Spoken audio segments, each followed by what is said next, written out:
Welcome back to LearnWake. This is Brandon Judd, and today I'm doing a screencast here of a tantrum that's been submitted by Eric. And in the description down here, thanks for this by the way, it says, I've been doing tantrums pretty regularly for the past 2 summers, but I still only land about 60% or so, and the majority of them are very low with high line tension. I'd love to be able to do a grabbed tantrum and eventually even try some whirlybirds, but I know that I need to be able to take my tantrums higher and more consistent before doing so. Any tips on how to get more air on these and gain consistency for potential new tricks? Perfect. This is really good, and again, thank you for that description. That helps me get in your head here. At first glance, this looks like a perfectly executed tantrum, but there's a few things I'd like to hit on today about how to take it further. And this is good to know that this is only about 60% of the time this happens. So I can see that the minor issues that are displayed here are probably more exaggerated on the ones that don't function. So yeah, again, thank you for uploading that description and for the video, and let's get started. So I paused this at one position here that I have also mirrored a few other examples here of other videos that we have.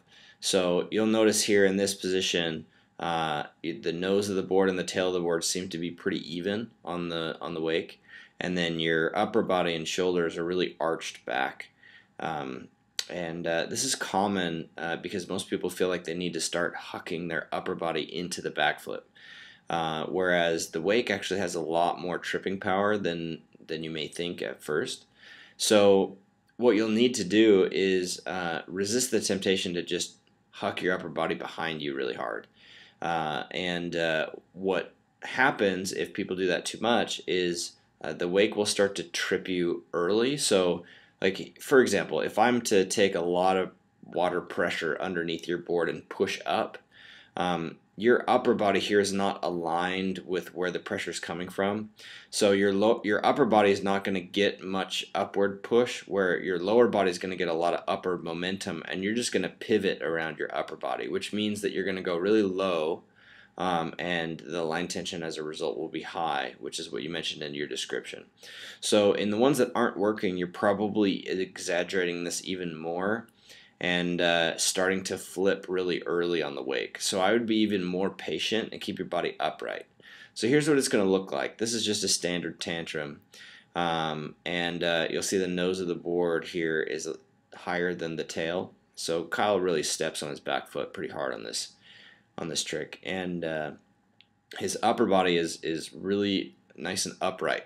So when the wake pushes up against the bottom of the board really hard, his entire body is able to resist that and go upward. There's no mass out here that Kyle's going to be pivoting around, keeping him low. His center of mass is directly over where the wake is pushing up. So this is going to send him up much higher. Whereas if we go back to yours, your body mass has moved this way. So like I mentioned before, when the wake pushes up, you're just going to pivot around your center of mass, and you're not going to get as much upward pop. So after takeoff, you're still going to try and stay, pretty mellow, kind of upright, and just let the wake do the work. Whereas on yours, if you go a little further, you'll see you're arching into it really hard. And that amount of arch is really just unnecessary.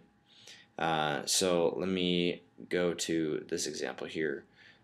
So Kyle's able to take it up and around, and then right here he can spot the water and just drop out of it. So most of the flip happens toward the top of the trick, in between the wakes, whereas on yours most of your flip happens right off the beginning of the wake, off your takeoff. And then yes, you have a lot of time to spot the water, but if you do it Kyle's way, you still are able to have a lot of time to spot the water, as I mentioned. And what that does is it sets you up for tantrum to blinds, grabbed tantrums, and whirlybirds, and I'll show you how that is the case. So this is Kyle's takeoff on an indie grab tantrum. And this indie grab tantrum is a little different because you want to take your upper body and you want to sort of freeze it in the air, and your lower body is what kicks around. But in order for this to function, you have to still be in that exact same popping position that Kyle was. and this is identical to his just standard tantrum. The difference is when you start to get your pop, Kyle keeps his vertebrae like in line vertically like this, instead of like arching and arcing his back. So he is still perfectly upright here. You'll see his lower body is just advancing toward his hand. As soon as he gets the grab, right about there, is when he allows his upper body to go backward. Because what happens is his lower body is rotating so much that by the time his knees hit his chest and his hand gets the grab, the momentum of his lower body hits his upper body and helps him go. And you'll feel it when you do it right. And at this point, when you feel that momentum hit your upper body, then you just look up, and your head will eventually get kicked around pretty quickly here at the peak of your jump, and you'll have plenty of time to spot the water. And at this point right here, Kyle could start going to blind. He's got plenty of time to drop out of this pretty easily. So I'll give you another example, and it's even more extreme. This is of J.D. Webb, and this is on a tantrum to blind. And I want you to watch his upper body. He's really aggressive when he kicks his head back into the flip, and this is just a good demonstration of that.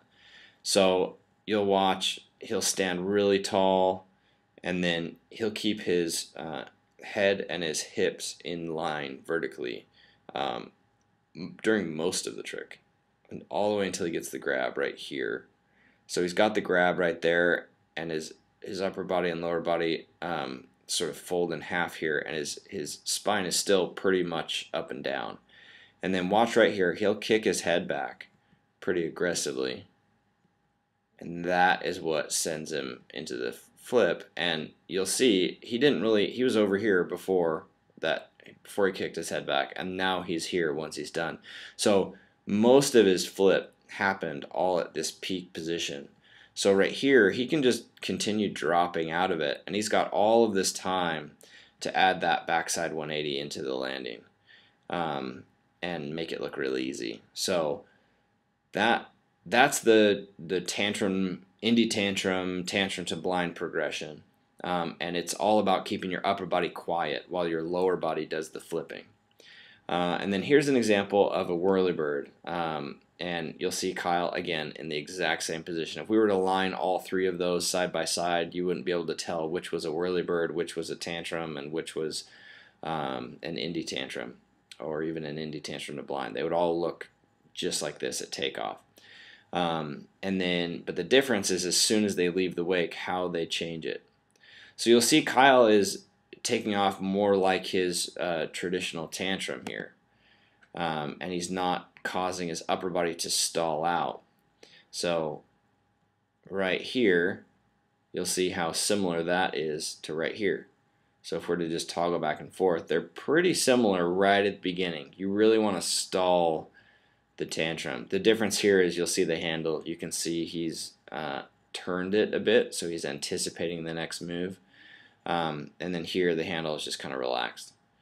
And then at this point, he's able to complete the whirlybird. But that takeoff is very similar to this guy, just the standard tantrum. So I want you to get your tantrum to pop a lot more like Kyle's tantrum here. So the key is to be able to keep your body in line, straight up and down, and then let the wake do the flipping. Don't feel like you have to force it by arching your back and thrusting your hips forward. You can really stay just kind of relaxed and be able to complete the flip. You just have to make sure that you stay patient at the beginning of the wake, so that when you pop, your upper body is in line and you aren't starting this flip so early that you can't harness that pop. So that's about it. And again, your attempts are really good. I mean, you're landing what I'm seeing here. I don't see the bad ones, obviously, but we just have to change that position at takeoff, and you'll be able to progress this pretty quickly. If you have any other questions, feel free to hit us up in the comments, or you can work on what we mentioned and upload another video, and we'll analyze that one. Between now and then, if you want, you can go to a trampoline gym and practice this on the trampoline and learn how to do like a back layout, which is what you're doing here, or a back tuck, which is very similar to the indie grab tantrum or the indie grab tantrum to blind. I mean, you can find someone there. I'm sure I've done it, where you can find like a gymnast coach who can spend half an hour with you. You know, just pay them for half an hour, and they can help you work through both of those different types of backflips on the trampoline. And once you figure out how to control your body in both of those in a more controlled environment, it's going to make it easier to adapt to the wake. If you don't have access to a trampoline or a trampoline gym, then you can just start practicing on the wake. You've got a pretty good foundation to be able to start doing that, but obviously the trampoline version will speed up your progress. So again, thanks again, and thanks for being a member.